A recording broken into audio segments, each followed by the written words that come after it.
Jadi yang pertama, sholat sunat subuh itu katanya dunia dan sisinya. Terus kalau kita sholatnya di rumah, itu sama nggak? Itu yang pertama. Yang kedua, wudhu. Kalau berwudhu, kita sudah wudhu, terus menyentuh istri kita, apakah itu batal, Pak Ustaz? Terima kasih. Wassalamualaikum warahmatullahi wabarakatuh.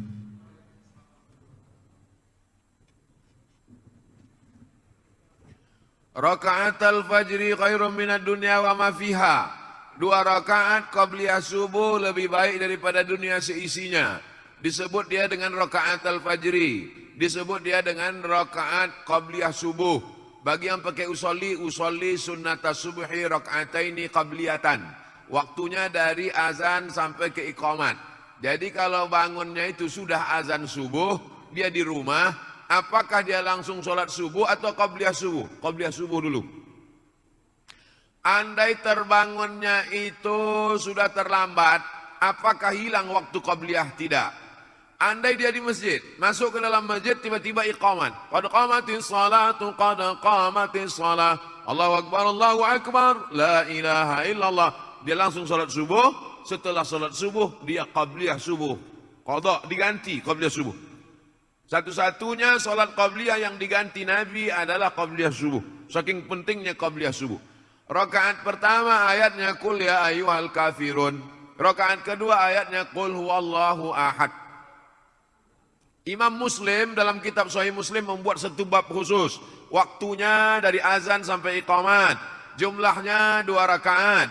Ayatnya kuliah dengan kulhu. Keutamaannya lebih baik daripada dunia dan seisinya. Kalau qabliyahnya saja lebih baik daripada dunia dan seisinya, apalagi sholat subuhnya. Jadi dilaksanakan di rumah hukumnya boleh. Qabliyah itu tidak hanya di masjid saja. Lau ya'lamuna ma fil atamati was subhi. Seandainya mereka tahu pahala sholat subuh berjamaah dengan sholat isya berjamaah, la atauhuma habwan. Mereka akan datang walaupun merangkak. Kenapa mereka tak tahu? Karena Allah tak kasih tahu. Allah mau kasih surprise bagi mereka yang datang sholat subuh berjamaah. Ini tentang qabliyah subuh. Yang kedua tentang bersentuhan laki-laki dengan perempuan yang tak mahram. Istri itu mahram karena nikah, tapi dia tidak mahram karena nasab. Yang dimaksud di sini mahram nasab. Apa beda mahram nasab dengan mahram nikah? Mahram nasab tak ada syahwat, tak ada nafsu. Orang dengan anaknya, kalau ada orang bernafsu dengan anaknya, ikat biar kami bawa ke panti penyakit jiwa. Jadi nanti kalau ada orang mengatakan itu kan istrimu, istrimu itu kan mahrammu, maka tak batal wudu'mu. Yang dimaksud mahram di sini bukan mahram nikah, tapi mahram nasab. Yang tak batal itu dengan anak, dengan emak, dengan adik emak, dengan perempuan yang mahram karena nasab tadi, bukan karena mahram karena nikah. Nah, setelah jelas itu, setelah jelas mahramnya beda, baru saya jelaskan menurut mazhab. Menurut mazhab Hanafi, mazhab yang paling tua dulu, namanya Imam Abu Hanifah, mazhabnya Hanafi, tinggalnya di Kufah, Irak sekarang, meninggalnya tahun 150 Hijrah. Menurut mazhab Hanafi, bersentuhan laki-laki dengan perempuan tidak batal wudu. Karena makna ayat aula mastumun nisa, kalau kamu menyentuh perempuan, makna menyentuh di situ, maaf, makna menyentuh di situ jima, bukan sentuh kulit.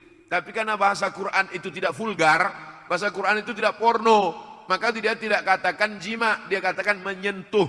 Tapi makna menyentuh di situ jima. Jima baru batal wudu. Kalau sekedar menyentuh tak batal menurut Hanafi. Itu makanya orang India, Pakistan, Bangladesh banyak dia menyentuh-nyentuh di Masjidil Haram waktu dia tak batal karena mazhab Hanafi. Mazhab Hanafi itu yang paling banyak di dunia ini, Turki, India, Pakistan, Bangladesh, Kufah, Irak. Mazhab yang kedua Maliki, nama imamnya Malik bin Anas, tinggalnya di Madinah, makamnya di Baqi samping Masjid Nabawi. Meninggal tahun 179 Hijrah. Menurut mazhab Maliki, bersentuhan laki-laki perempuan yang tak mahram batal kalau ada syahwat. Kalau tak ada syahwat tak batal. Bersahwat baru batal. Tak bersahwat tak batal. Yang ketiga, mazhab Syafi'i. Nama imamnya Muhammad bin Idris. Makamnya di Mesir, di Kairo. Meninggal tahun 204 Hijrah. Menurut mazhab Syafi'i, asal bersentuh laki-laki perempuan mau bernafsu tak bernafsu batal. Bernafsu tak bernafsu batal, wudu. Abdul Somad pilih pendapat mazhab Syafi'i. Kenapa pendapat itu yang Ustaz pilih? Karena saya dari kecil belajar mazhab Syafi'i. Di sekolah belajar mazhab Syafi'i, di Mesir belajar mazhab Syafi'i. Dan menurut saya pakai mazhab ini lebih selamat. Lebih selamat apanya Pak Ustaz? Misal saya berwudu dari rumah, pergi undangan ke hotel. Sampai di hotel, mengucapkan selamat ke mempelai. Selamat ya, selamat. Saya udah jaga, tapi yang perempuan itu disentuhnya ujung jari saya. Lalu kemudian saya sholat. Allahu Akbar. Datang setan berbisik. Abdul Somad, wudu kau batal. Kata saya, tidak, aku tak bernafsu. Kata setan, ada sikit. Kan? Berkata-kata dalam pikiran.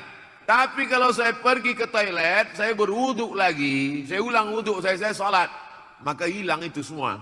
Hilang kata-kata. Itu makanya mazhab Syafi'i itu dikatakan asyaddu ihtiyatan. Tingkat kehati-hatiannya lebih tinggi. Mazhab Syafi'i itu tingkat kehati-hatiannya lebih tinggi. Di antaranya dalam masalah wudu ini. Yang kedua masalah imsak waktu subuh. Mazhab Maliki tak ada imsak. Saya tinggal di Maroko, mazhab Maliki. Maliki itu yang paling banyak, mazhab Maliki, Tunisia, Aljazair, Maroko, Mauritania, Andalusia, Irak, sebagian Mesir. Banyak mazhab Maliki. Dalam mazhab Maliki tidak ada imsak. Jadi kulu makanlah, washrabu minumlah sampai azan. Allahu Akbar, Allahu Akbar. Jadi kami di Maroko tidak ada itu sirine imsak. Jadi kami makan aja. Makan, tiba-tiba azan. Mulut berisi. Mazhab Syafi'i tidak begitu. 50 ayat sebelum azan ada imsak.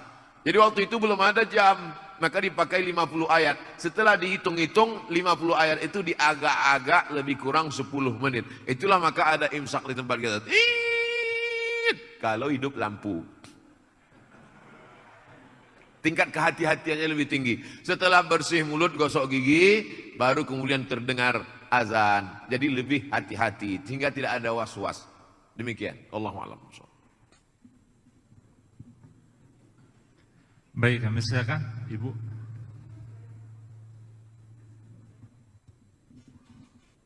Assalamualaikum warahmatullahi wabarakatuh. Mau bertanya Ustadz Abdul Somad, begini Ustadz, kita kan sebagian besar dari pegawai PLN ini sudah dipotong zakat penghasilannya ya Ustadz ya. Nah mungkin sebagian besar dari kita misalnya bisa menyimpan dari tabungan, yang dari penghasilan yang kita sisihkan itu berupa tabungan, apakah itu berupa tabungan di bank ataupun emas. Nah apakah itu ketika sudah mencapai nisabnya lagi 85 gram, apakah itu kita juga wajib kembali untuk mengeluarkan zakatnya atau seperti apa Ustadz? Terima kasih. Assalamualaikum warahmatullahi wabarakatuh.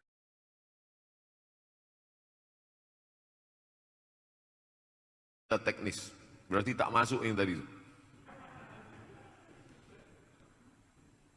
Kita hitung mudah dari Januari lah ya. Januari, kita hitung mudah dari Rabiul Awal, bulan Maulid. Rabiul Awal 1442, yaitu bertepatan nanti dengan November, sudah keluarkan zakatnya. Kebetulan ibu dapat 10 juta. Amin. Banyak yang tak setuju.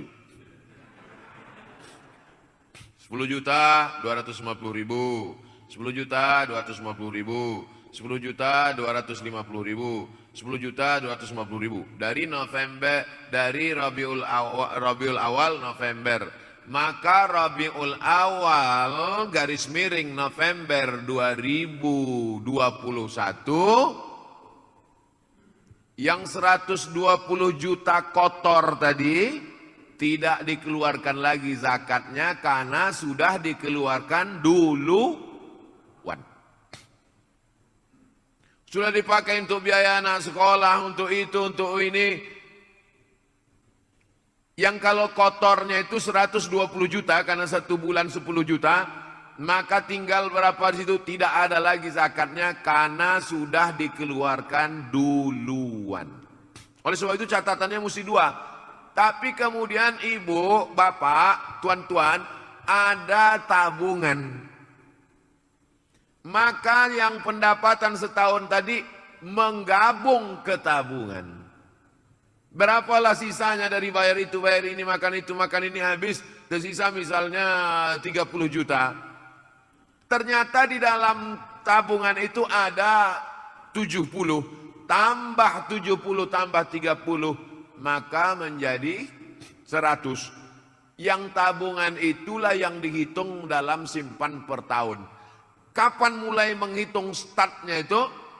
Setelah dia mencapai nisab 85 gram kali sejuta 85 juta.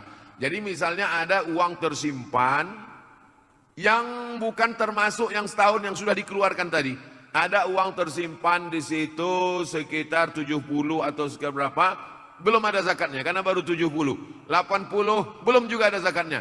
Begitu mencapai ambang batas 85, 85, catat kapan dia mencapai 85.